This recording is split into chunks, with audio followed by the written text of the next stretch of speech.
Hi everyone, it's Laura. I'm here to talk about an audiobook I just finished listening to, and it is called Red Velvet, A Friends to Lovers Romantic Comedy. I don't think that title is long enough. I enjoyed this book, although at one point I kind of was kicking myself for starting to listen to it. So the basis of this story basically is that you follow April Beckett, and she is a graphic designer for a wine company, and she has had kind of a situationship with this guy named Chris for the last 5 months, and they're more of kind of a friends with benefits situation, although not so much friends, so just more of like a booty call situation actually. And she has a wedding that she's going to go to. They're in California, and she has to fly out for her brother's wedding in Wisconsin.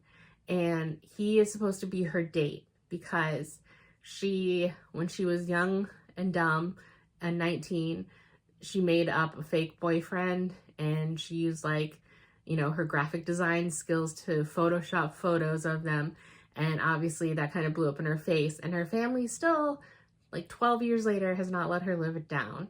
And so she was happy because her family, she's kind of the black sheep in her family because her family is super uber competitive, and then they're also very physically active.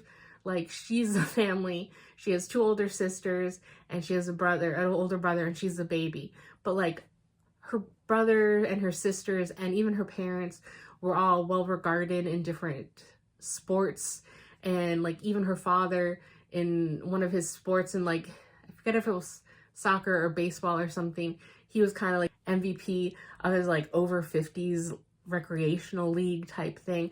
So they're super competitive, and she's not like that at all. She has asthma, and she's more nerdy. They make quotes of her and her best friend at one point about different video games and Lord of the Rings and stuff like that.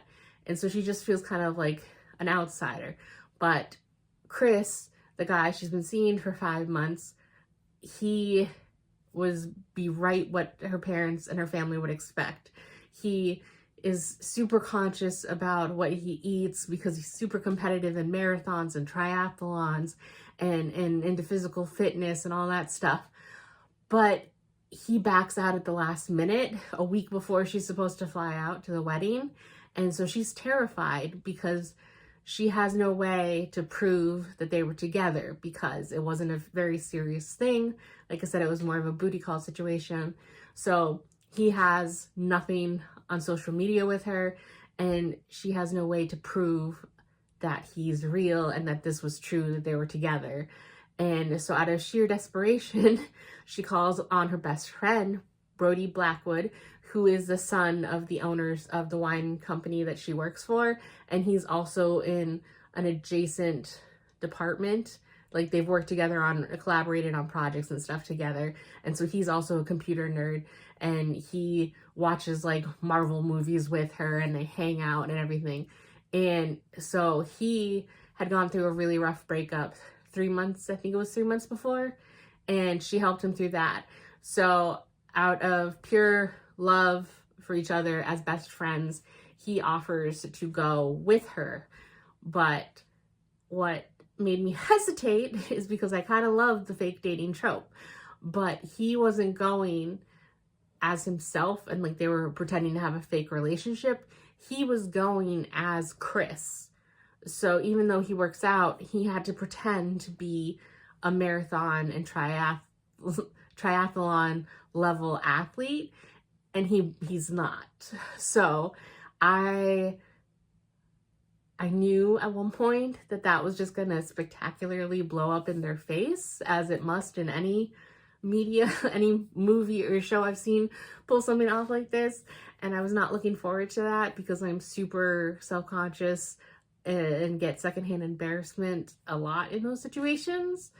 And sure enough, when I got to that point in the audiobook where everything must be revealed, I actually paused and I stopped listening to it for a day, even though there's at the speed, I think I was going 1.5 speed. There was only about an hour and 40 minutes left in the audiobook, and I needed a break, but I did come back and finish it. And I really liked it. So they go to Wisconsin, and their family have basically a week of bonding experiences and competitions. They have a 10K race, the Beckett family 10K, and they have a family softball game. And so, you know, it's a lot of situations for them to get through, but the resort sounds beautiful. It's on Lake Michigan, and they're talking about a lot of things. Apparently the author lives in Wisconsin, so that's why there's a lot of details about that. And they had their own cabin, but there was only one bed, which is another trope I like.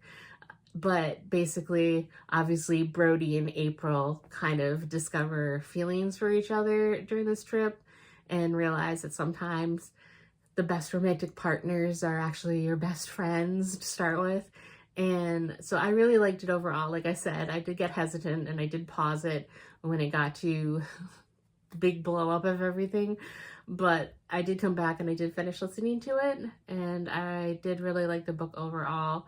And seeing the different characters in her family and trying to figure out the dynamics and what was going on and everything. It was very interesting. So I would recommend this book if you have the time. It's quite short. It is a quite fast listen, especially if you listen at a faster speed than I do. But it was only, when I looked it up on Amazon, it was only 290 pages. So it's a short book anyway. And it is one of the Blackwood Sellers. It's a series, I guess, where it's kind of like the universe is connected type thing, but not, you have to read. This is actually book 2. You don't have to read them in order. This is book 2. The first book was called something like Blue Hawaiian, so obviously that seems more summer themed. And then the third book is something about in Christmas time. But Brody Blackwood is the male, like I said, the male friend and the male love interest in this book. And I believe his cousin and then an old family friend were the couple from the first book. And I'm not quite sure who it is in the second book or in the third book. But so they're all basically, a Blackwood is one of the main characters, but they're not necessarily like in other books where it's just like the immediate siblings. They're just basically anyone, I believe, in the Blackwood family is one of the main characters. But overall, I would give this book, I'm going to say a 4. And I do plan on listening to the third book as we get closer to Christmas time and see what I think of that. But I did enjoy kind of the nerdiness of it, and I did, once I got over of the secondhand embarrassment of that situation, I really liked the story. So that is my thoughts on this book, and I will see you in the next video. Bye.